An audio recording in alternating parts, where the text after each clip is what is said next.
So you're starting a new job. Maybe it's your first day of school, transferring schools, anything in the realm of possibility. Maybe you're trying to make new friends. You want to become a better communicator. Maybe you just want to build any kind of communication skill in general. Today we are going to talk about that. We are going to discuss how to become better at communication. It's very simple once you understand the concept of why you aren't putting yourself out there. Those moments when you're standing in front of someone and it feels impossible to say anything and you feel that anxiety raising and your nerves are through the roof. Why do you feel this? You feel this because you feel so judged. You feel that everyone's judging you on every single concept of what you're saying, and what sometimes can be true, but at the end of the day, they're feeling the same things as you. And that's the big thing here, is you have to understand before going into this that the person standing across from you is a human being, just like you are. And I know that's a lot to process in our mind sometimes, but the person looking right at you is thinking the same things as you. They're just as nervous as you in a lot of situations. They have the same anxiety to talk to you. Oh, should I talk to them? Should I not talk to them? The same thoughts that you have. They're not any more special than you are. They're not this big person that's not going to want to talk to you. In most cases, when you're sitting down in class, or you just got that job and you're going in and talking to someone new, that person's going along the day just as much as you are. So you have to be able to kind of understand that and grasp that they are just going to be nervous. They're the same person. They're a human being. They wake up, they brush their teeth, they put the shoes on just the same way as you. They put their socks on the same way as you. They put on a shirt. We're all human beings. We're a lot more alike than we believe we are.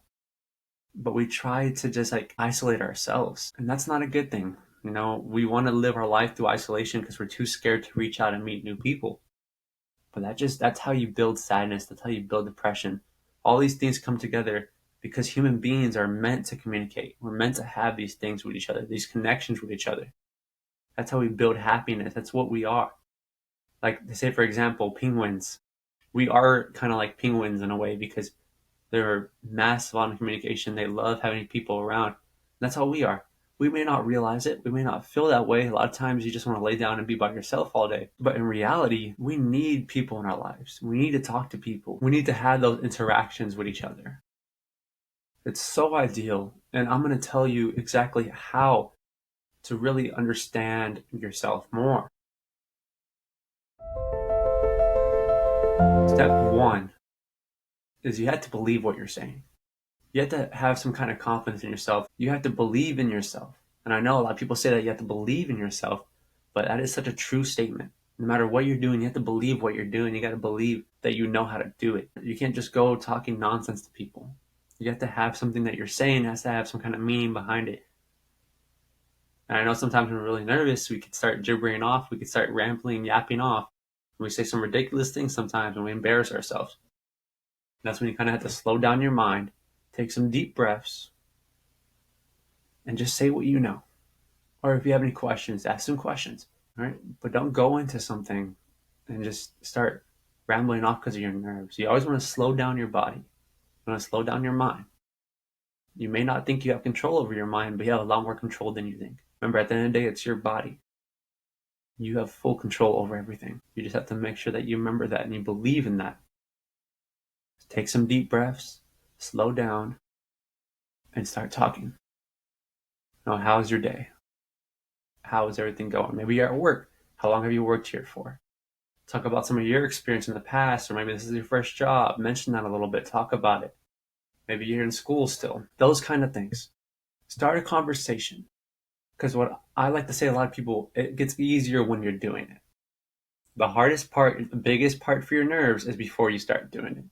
Like for some people, maybe this is a key example here is asking out someone. Those few seconds before you start doing it is the hardest because that's when you're thinking about it. When you're talking, you're not thinking that much anymore. That you're in action, it's happening. So you just start talking, open up to people. But you got to believe, like I said earlier, confidence. You got to believe in yourself. You got to believe who you are. And that doesn't always mean you know who you are, because a lot of times we don't know who we are. Till we get to older age, we don't know who we are. We don't know what we want to be.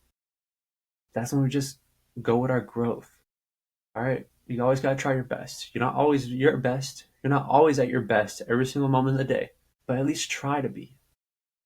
Try to believe in yourself. Know who you are when you're talking to people. right? And I know a lot of times, like I said earlier, when we yap, we try to pretend to build this persona of who we want to be. Like you may say, oh, I work this job, when in reality you don't. Oh, I have this much money, when in reality you don't.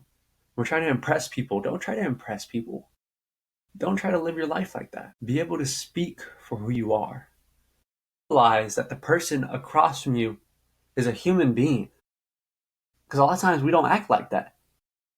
We act like the person behind us, the person in front of us, the person to the side of us on the bus, in the school, in the classroom, is some random person that is levels above us. We try to treat everyone like they're levels above us when we first start talking to them, when we get nervous.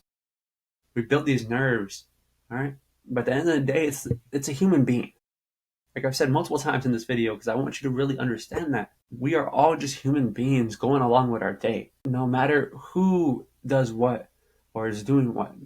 Maybe a millionaire, may not have any money at all. Maybe you're in debt in college. At the end of the day, you're both human beings. Y'all could have a conversation. A lot of times we try to picture these people so highly that we can't talk to them. We're human beings. We should be able to talk to people. We should be able to discuss with each other and not hide behind all these other feelings.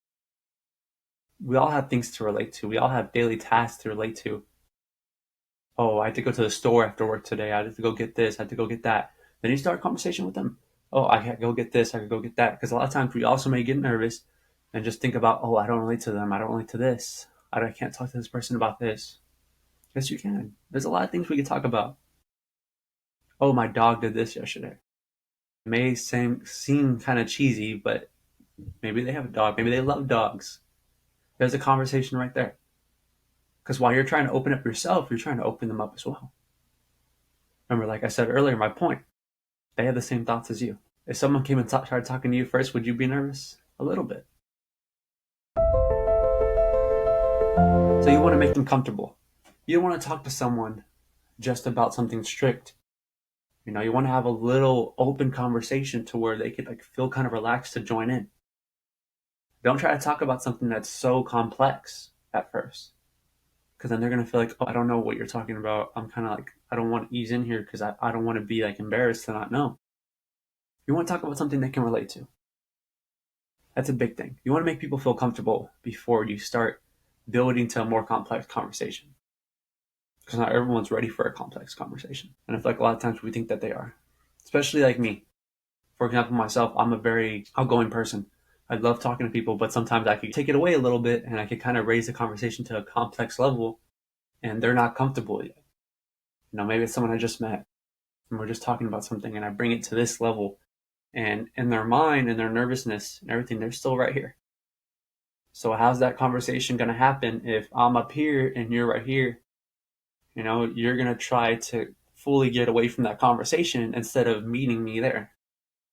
So you want to raise it at the volume where the conversation's at. You want to make sure everyone's comfortable. If it's one person, two people, three people, you want everyone to be comfortable with what you're talking about. And I feel like that's such a big key that a lot of people don't pay attention to because a lot of us, we really try to just go on and on with something and we bring it to a different level. And we just got to make sure everyone is comfortable. Another thing I want to discuss in this, the last thing I want to talk about here is you want to make sure the other person's opinion is appreciated and they feel like they're listened to. Because a lot of times we talk and it's like the other person's just trying to chime in and they say something real quick and we just cut it off and we start talking again. Conversation isn't one-sided. You got to make sure the other person is feeling appreciated and they actually want to be a part of it. Because that's how you lose people in conversations. A lot of people are always like, oh, no one ever wants to talk to me. Because you're just talking the whole time and you don't let anyone else talk. And this could also go the other way around. Someone else could be talking the whole time and you never say anything and they feel like, oh, he doesn't want to talk to me. Because you can listen. There's a thing called a listener and someone that just listens. But we always want to hear something back and vice versa. And someone always has something they want to say back and they may not feel comfortable. And when you're always talking over them and you're going back and over, you finish one topic, you start going to the other. They're not going to want to say anything and they're just going to be waiting for you to finish after a while. And you don't want to be that person. You don't want to be that person that's just known for just yapping on the whole time or not saying anything at all. Because that's how you find yourself in a situation where no one's going to talk to you. Because you don't make people feel comfortable. And you got to make sure that you're letting people be comfortable. All right, guys. Well, that's the end of the video. I hope you learned something today. And hope next time you see someone, you go and you start that conversation. because you never know what could go. You never know how good something can get with someone. Maybe you meet a new friend. Maybe it's something more than that. Y'all have a good one, and I'll see y'all next video.